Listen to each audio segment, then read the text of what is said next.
สวัสดีจ้าสวัสดีท่านผู้ชมทุกท่านนี่เป็นผลการออกรางวัลหวยฮานอยเฉพาะกิจประจำงวดที่11กรกฎาคมสิงหาคม2569รางวัลเลข2ตัวรางเลขที่ออก2424รางวัลเลข5ตัวรางเลขที่ออก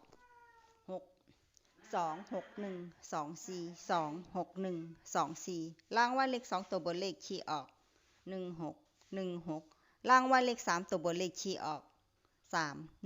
316316รางวัลเลข5ตัวเลขที่ออก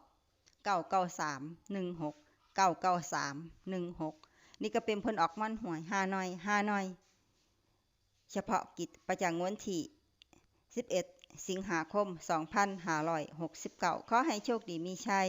ถูกหวยฮานอยเฉพาะกิจได้รับเงินกันทุกคนด้วยจ้าฝากไว้ด้วยจ้ะSubscribeกดติดตามและเป็นกำลังใจ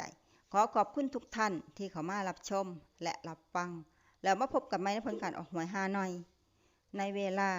17:30 นาทีในฮานอยพิเศษสำหรับครั้งนี้ขอบคุณและสวัสดีจ้า